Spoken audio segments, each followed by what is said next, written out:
Welcome back, everybody. In the last video, we began transforming this closed form into a jar. We separated the lid from the base and trimmed them so that they fit together nicely. In this week's video, we're going to attach the knob to the lid, trim the bottom, and finish this jar. So stick around to see how we do it. And the last thing I'm going to do is get my knob attached. So I have my clay here that I'm going to play around with. And this is the clay that I was using for my attachments or for my wads to secure. So I'm going to take this and actually add some water. I'm going to put it together to make it into a bigger piece, and that way it gets a little more hydrated too. And I'm going to roll it into a ball. And ideally, it should be roughly the same dryness. Now, this is a little on the drier side, so when I do attach this, I'm going to want to hydrate this or wrap it up in a bag so it dries slowly, but we're going to get this attached. So I'm going to go ahead and then scratch and score. So pretty big area. And then the ball itself, tap it on the wheel head. So that has a larger surface area. Scratch and score.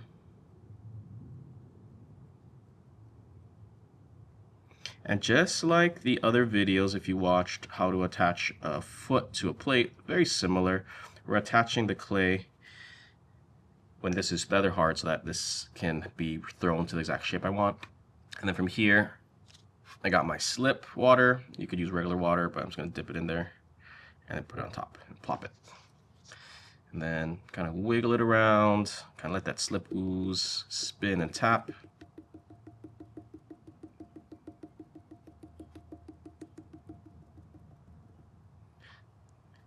Get it blended. So if you have a tool, back end of a needle can work, but I just want to blend this edge. Usually a wooden tool, wooden shaping tool works a little better, but I don't have that next to me right now. So you throw this like you would if it was just a wet piece. So centering, so very delicate centering.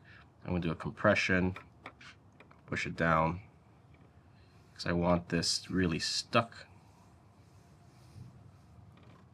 And it's really up to you how you want this shaped. And the cool thing about this is you can also trim this later once it dries out a little bit. So I'm probably going to torch this once it gets more or less the shape that I want, and then I'm going to adjust the shape completely. So I'm going to go ahead and get this base a little narrower. And that's creating a little divot in the center, because remember, whenever you have a flat top, it will always create a divot. But from there, I'm just going to kind of push that in, and then I'm going to push this out. I'm just going to make a really simple knob, something that's flared outwards so I can grip it a little better. I just want this a little narrower, so you can always trim this more later, like I said, if you want it super narrow. But ideally, the less work after you get this exactly the size and shape, the better, because then you can just kind of leave it as is.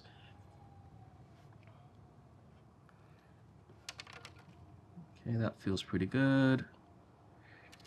I'm just going to cut a little bit off the top. So I'm going to take my needle with my left hand, hold it like a pencil, and then just cut going across. If you want to see more ceramic videos, don't forget to like and subscribe. That way it helps grow the channel, and you'll be able to see these videos as they're released every week. Yeah, it looks pretty good. Good size. And you can either let it dry and trim. If you're feeling adventurous, you could take your trimming tool right now and then cut a little bit off. And this, I'm just creating more of an undercut. Just be mindful.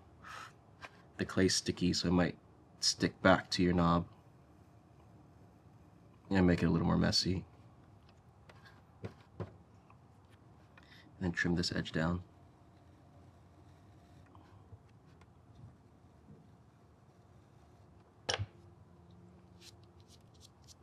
Alright, and lastly, use the wooden knife to do some final shaping. So this is where a wooden shaping tool comes in handy, and I have them, but I'm just a little too lazy to stand up and get it.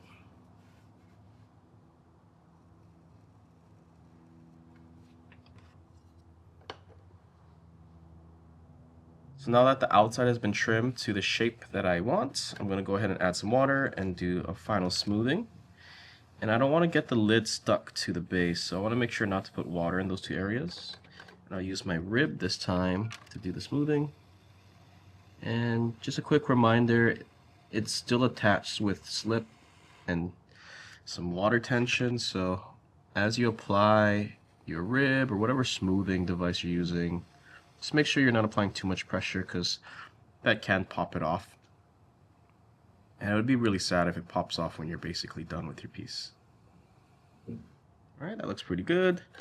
This edge I can clean when I pop it off. Alright, let's take this off. There we go. Put this on the side. And now let's clean this up by adding some water. So rounding the corners.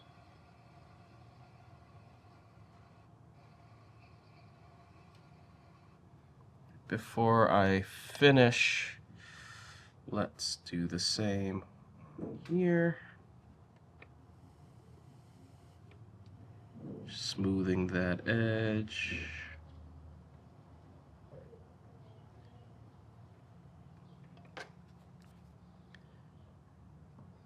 Let's see how it looks. Alright, that looks pretty good to me. So let's go ahead and pop this bottom off. So let's place this on the side. So to pop this off, ideally you want to make sure that your piece is not too wet, because when you pull and try to pop and shift it, you don't want the rim to move too much. And you can also wire it off if you want, but you might need to readjust the bottom quite a bit. So I like to try to just move it and see if it budges. So if it doesn't budge, I just kind of pull it from different sides. And then just wire it off one more time.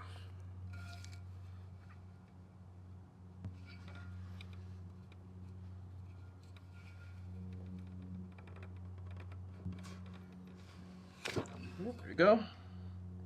Got it to cut and release. Got pretty dang stuck. So we're going to take this off, trim the bottom to clean it up, and then we are done. And because I am a sucker for difficulty, I'm going to use the water tension one more time on the rim.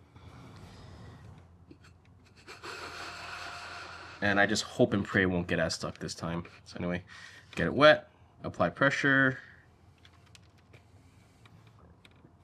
center it based on where I trimmed the belly.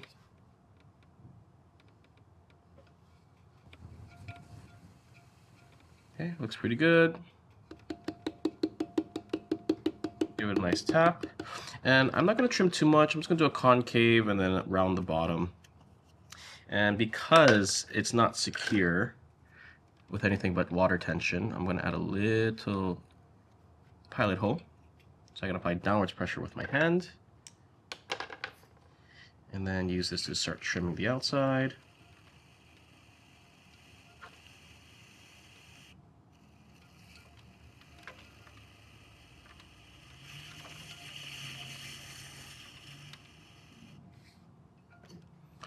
This bottom edge is where it got nicked and some of the clay came off, so I'm going to have to trim that away.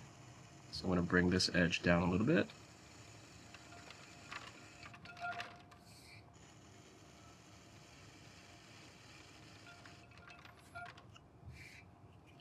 Round this a little more.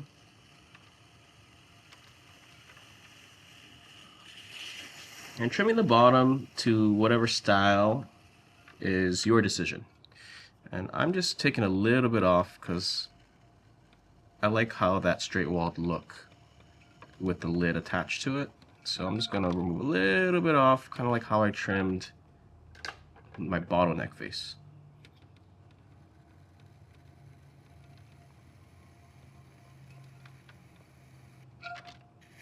So a slight concave, just so it's not so heavy on the bottom.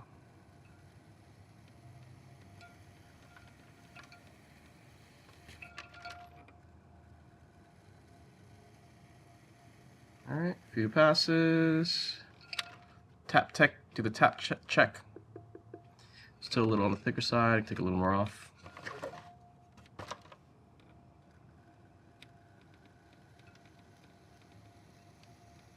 And then I'm reducing the pressure as I get closer to the outer edge because I don't want to trim the whole thing flat. I want it to slope and increase in height as it gets closer to this. Alright, almost there.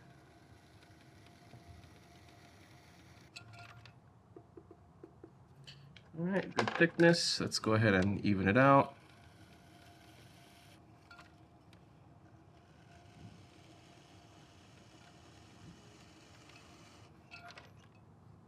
And lastly, smooth and burnish.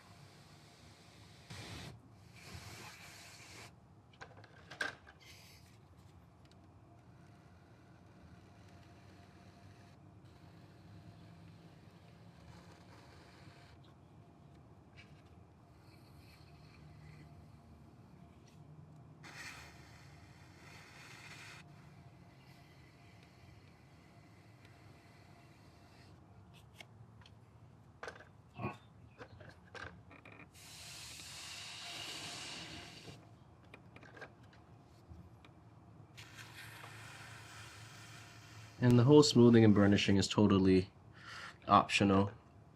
Some people like that more raw, trim look, but I like a nice smooth finish. Alright, that's good. Let's get the stamp, and we will check to see the final shape.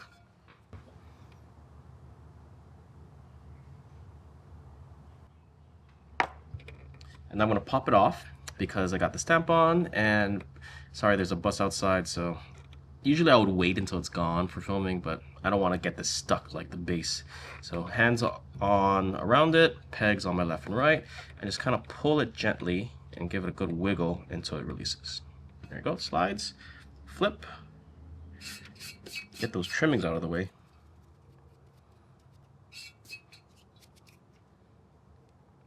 And there we go. Looks pretty good. I can smooth the rim one more time. Okay. Add a little bit of water, round.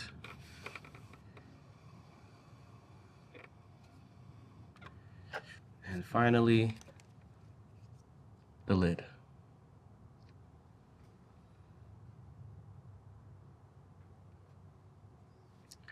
And there we go. We have our closed form lidded container, and we can let this dry out and fire. Now, one thing, just as a reminder, because this was attached with wet clay and it was wetter than the lid itself, I do recommend covering this in a plastic bag and letting it sit for a few days just so that the clays can kind of get a little more acclimated, so that the chances of it cracking at the base are a little less. But if you don't have that time, you can just fire or let it dry out on fire, but keep in mind it might crack where they got connected. I hope you enjoyed this short series of creating a closed form and transforming it into a lidded jar. And if you want to see anything else in future videos, let me know in the comments below. And as always, thank you for watching. We'll see you in the next video.